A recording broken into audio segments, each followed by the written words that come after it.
Damos sequência aqui nos trabalhos com bastante transparência e clareza. Primeiro, toda pessoa que vem a essa CPMI tem o amplo direito de defesa. Eu não preciso lembrar isso aos senhores. Ok? Segundo ponto, líder Paulo Pimenta. Quero lembrar aqui uma passagem do senhor Alessandro Stefanuto, que eu pedi fosse selecionado aqui, para mostrar que não há nenhum critério diferente aqui para quem quer que seja. Diz assim, olha, eu perguntei à época ao senhor Stefanuto, o senhor gostaria de comentar? O Alessandro Stefanuto, rapidamente, presidente, primeiro está claro que aí o senador Márcio Bittar, que havia usado o tempo 10 minutos, fez uma interrupção e disse, presidente, só uma questão de esclarecimento, eu não fiz nenhuma pergunta. Se ele vai falar em cima da minha exposição, o líder Paulo Pimenta fez uma interrupção e disse, não fez porque não quis. O senhor Paulo Pimenta, mais uma vez, ofendeu e agora não quer ouvir. Está aqui. O senhor Márcio Bittar... Não, o senhor... A nota está aqui gráfica. Eu estava dizendo que eu fiz. Não. Artigo 14, presidente, o senhor me citou. Eu não fiz, eu estou esclarecendo aqui os pontos que mostram que nós estamos dando o mesmo critério a todos. E aqui vem o diálogo inteiro com relação a isso. O senhor Stefanuto teve todo o tempo. Ele falou por quase 3 minutos em seguida para poder responder o comentário do senador. Falou o tempo que quis, presidente. Pois não. Sou testemunho de Vossa Excelência. Obrigado. Então, vamos dar sequência aqui com tranquilidade. Bom, primeiro, sem dúvida nenhuma, né, o debate da eleição do ano que vem foi trazido para hoje, né? Porque nós já nos enfrentamos há muitos anos politicamente no Rio Grande do Sul e acredito que o senhor seja candidato ao Senado pelo Partido dos Trabalhadores, o que eu acho que o senhor tem condições de disputar. E acho que nós vamos nos encontrar no debate lá, então nós estamos começando hoje aqui sem nenhum problema, com absoluta segurança. O seu pensamento eu compreendo, sabe? O senhor tenta nos colocar na régua com que sempre agiram. Sabe por que eu digo isso?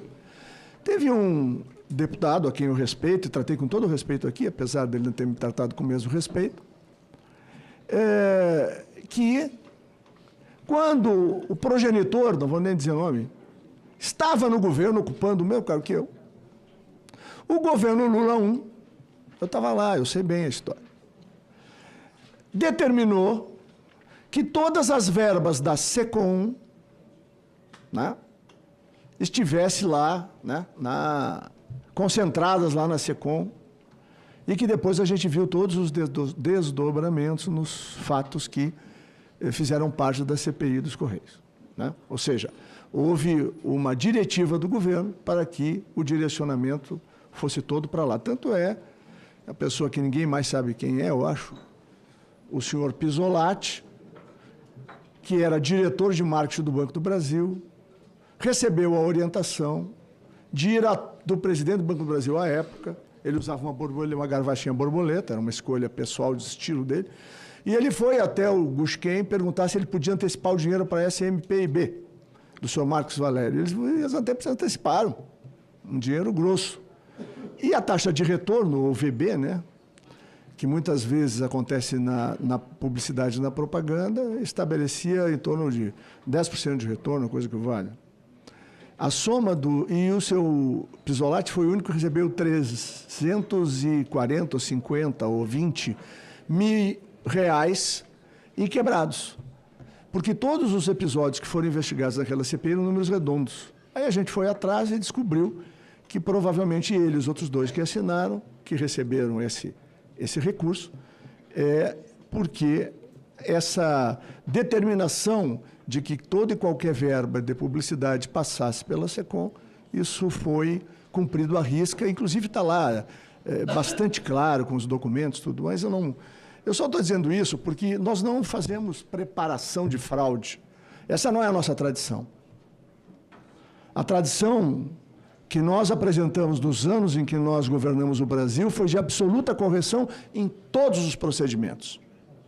E o que acontece? O que é o decreto, então, né? O 10.537? Ele era a busca de que, a partir de um grande volume de reclamações, o que acontecia? Se poderia suspender em primeiro momento e caçar um ACT. Esse é o ponto. Muito bem. O que era a ampliação? A ampliação é porque existiam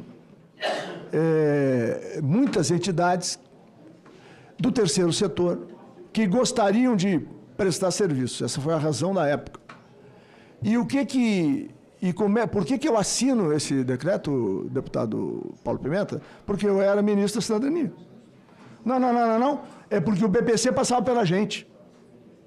Esse é o ponto. Agora, só imagina uma pessoa que tem um filho deficiente, tem o BPC e ela precisa do empréstimo. Ela vai pedir para quem? Vai pagar 15% para o agiota da esquina? Ou é melhor ela fazer um desconto consignado que era permitido a todos, menos a essa mãe? Onde é que está a visão social? Que eu respeito, que os senhores tanto buscam. É isso. É poder tirar do agiota e colocar num momento e num regime formal. Foi essa a nossa busca e caminho que nós fizemos à época, e o senhor disse muito bem, o ministro Paulo Guedes trouxe aquela primeira notícia para que abrisse uma discussão e nós pudéssemos amadurecer o processo.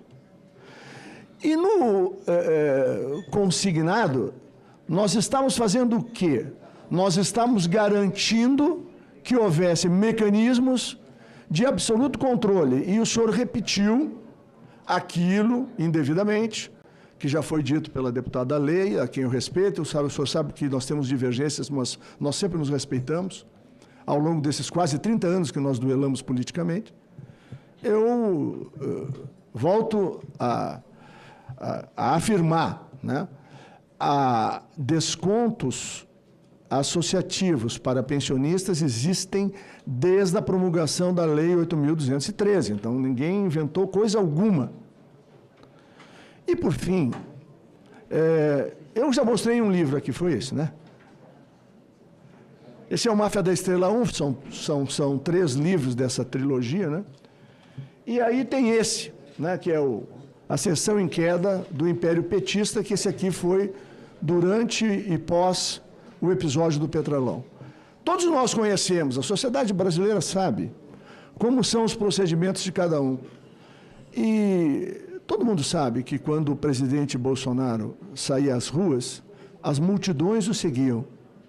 Não é porque nós não as protegemos, não é porque nós não as representamos, não é porque nós não as cuidamos. Então eu tenho total tranquilidade de lhe responder, lhe afirmar que eu assisti aqui um esforço seu, e eu respeito, o senhor é líder do governo, é o seu papel fazer isso. Eu tenho aqui, com respeito, mas com equilíbrio e responsabilidade, e legitimamente divergindo da sua posição, poder apresentar as contras-razões e os contra-argumentos de um governo que, no seu período, não teve escândalo nenhum, por isso que não precisava devolver dinheiro algum. Quem devolve dinheiro é porque tem algum problema, né?